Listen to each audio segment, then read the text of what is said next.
If you thought Wednesday, Season 2, Part 1 was chaotic, buckle up. Part 2 might just eat chaos for breakfast. In the first half, Wednesday cracked the Kansas City scalper case, got a creepy new principal who may or may not be hiding secrets, lost her psychic powers, and had a vision of Enid's grave. Pugsley accidentally reanimated a zombie with a mechanical heart practically on his first week. Bianca's cult leader stepdad is on the loose, and a one-eyed mobster pigeon murdered the sheriff. By the finale, Tyler was back in hide mode, Judy the Bird Queen unleashed the murder flock, and Wednesday got yeeted out of a window into a coma. Before you dive in here, go watch my breakdown of Wednesday Season 2 Part 1. You'll get all the juicy details, context, and ongoing theories first. Anywho, what's next for Wednesday and Nevermore? Well, Part 1 ended with a preview of Part 2, and a new trailer dropped recently, so let's break it down. Wednesday Addams is currently auditioning for the role of Sleeping Beauty, but with way more broken glass. After her rooftop swan dive, courtesy of the hide, we are assuming, she's lying in a hospital bed, vulnerable. Who's making sure no one comes around to harm her? With Eugene, Enid, and Bianca now running the show, Nevermore's safety plan might just be hope for the best and keep the fire extinguisher handy. In the new trailer, Wednesday gets a new spiritual guide. Goodies out, Principal Weems is in. Guess she landed an afterlife gig. And apparently, the fate of Wednesday's powers in Part 2 depends on Weems helping her get them back. The catch, Wednesday can still see and chat with Weems after she wakes up. So now Enid's stuck with a best friend who holds casual conversations with dead faculty. We see Enid mid-wolf out in the teaser, but it's giving less confident hero and more desperate final stand. The fear on her face as she stares at her claws is unsettling. Is she worried about how she wolfed out? Does something new happen? And who is she looking at? Then we see a wolf dart into the forest, and look, I'm not trying to profile a wolf here, but it's probably her. In Part 1, Enid was basically a villain magnet and the source of Wednesday's latest anxiety spiral after that vision of her death. So in Part 2, I'm betting Enid's defenses will be up, claws sharpened and absolutely ready for whatever's coming. An elegant costume party with masks, ball gowns, and suspiciously, no Nevermore students in sight. Morticia and Gomez arrive dressed to the nines, and the whole thing is hosted by Professor Barry Dort. My money's on this being a fundraiser. But with this crowd, you know there's going to be more than just awkward small talk and champagne flutes. The full trailer might have just spilled Professor Dort's whole motivation. There's this giant model of a facility and is giving evil redevelopment plans. Is he trying to raise funds to turn Nevermore into something completely different?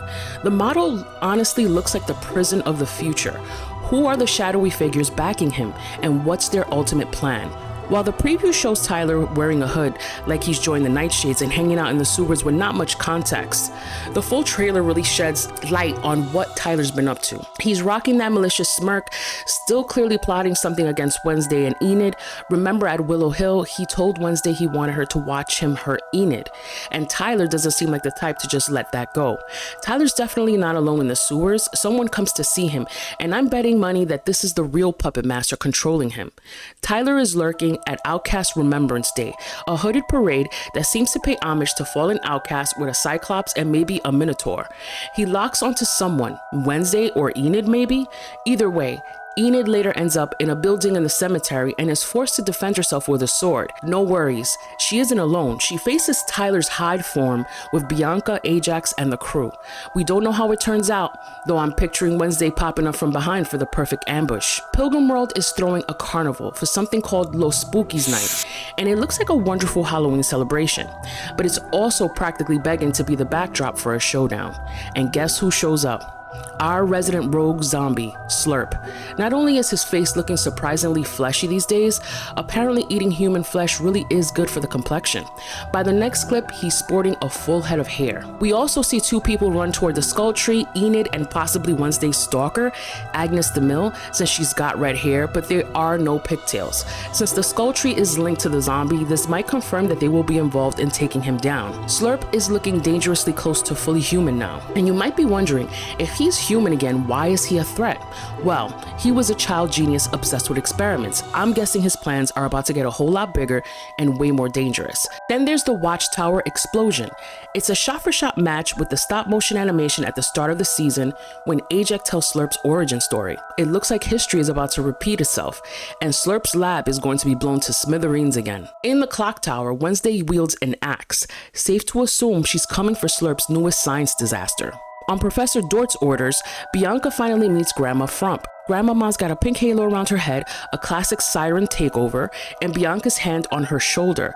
Looks like she's forcing a generous donation to Nevermore. But Grandmama is sharp, and I wouldn't be surprised if she's got some kind of protection against sirens, just like Professor Dort's mysterious trinket.